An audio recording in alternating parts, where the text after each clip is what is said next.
Welcome. This is Melinda Barlow, CZT, Certified Tangle Teacher, and today's lesson is Rick's Paradox in the round. And you can see I've done one. I did this a while back and I had several questions about it. And now that I have my new camera and things focus better, I'm going to revisit this one again. So you're going to see quite a few revisited tangles. But this is done in the round.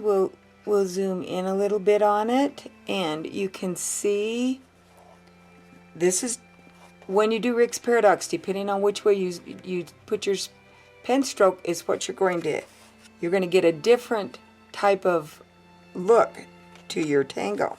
So we're going to set these aside.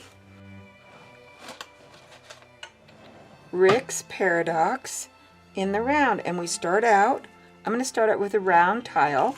It's because if you're doing it in the round, you might as well do it on a round tile. This is one of those days when things just kind of come up missing. My pencil's rolled off. So I am just going to go ahead and do a border around with my pencil, and I'm just eyeballing my border. You could do this on a mandala if you want. And now we're just going to go with our pen. And again, I'm using Micron PN pen. They've become one of my favorites. And I'm just going to divide this in half with my pen. And then in half again, go in the opposite direction. I need equal parts to do this. So they're just done with my pen, and I've just pied it, made it into a little pie shape. So you can see how you could do this with a mandala. And then I'm going to actually go around and do that pencil line in pen also.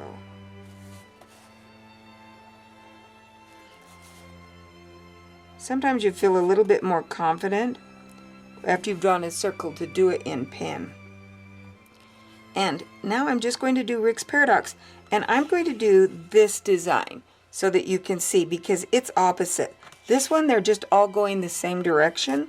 So this one you have to kind of pay attention and do opposite. So I'm just going to start at the bottom. And I'm going to just make my line angle out a little bit.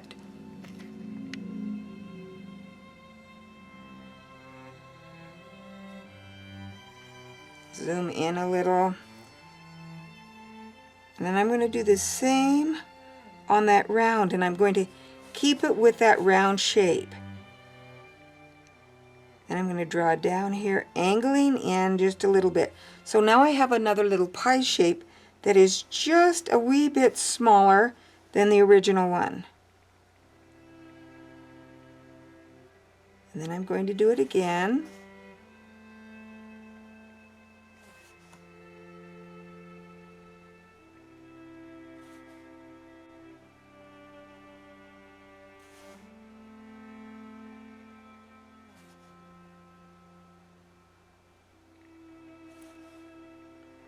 And I'm going to continue to do this until I have it filled all the way in.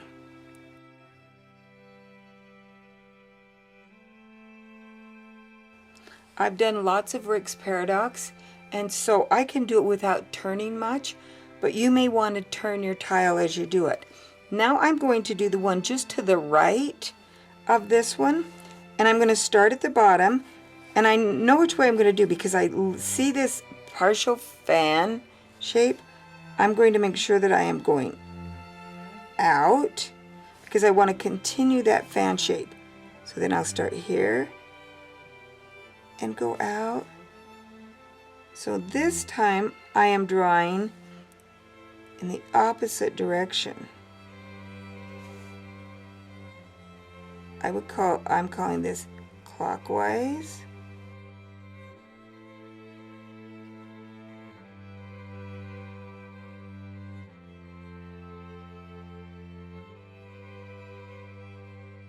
And there we have the next one.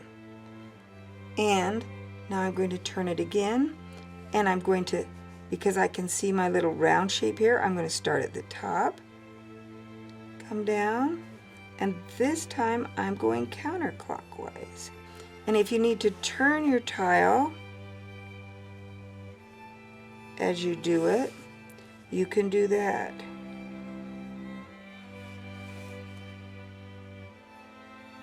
Sometimes pulling towards you is a little easier than pushing away. So if you rotate it so it pulls towards you, I can do either way. I can push or pull now. But I know that one is a little easier for me than the other. I get a little better line when I pull my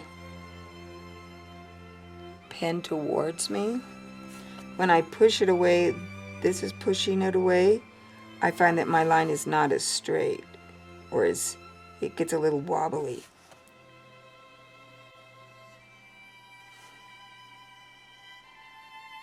But I can do it going either direction.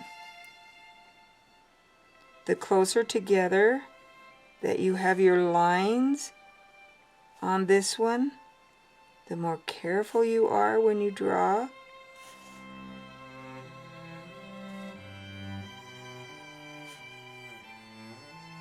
The better this one turns out. If they're far apart, it doesn't give quite the illusion. And there we have step. Now you can see that pattern turning out. I'm going to turn it again, and I see my partial fan here, so that means I'm starting at the bottom, and I am going to go clockwise.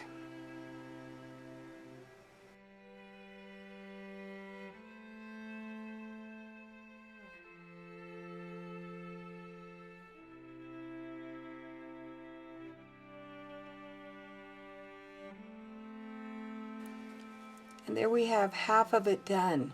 And I'll just repeat that on the other half.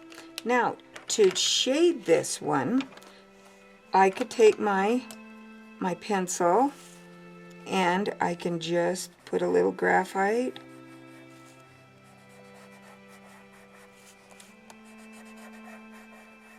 on that curve.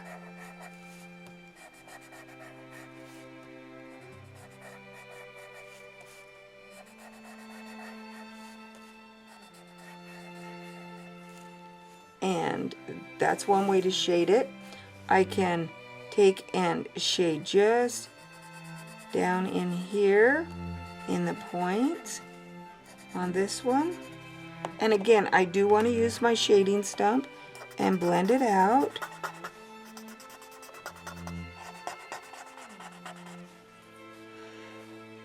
And you can see that how much fun that it is on the round.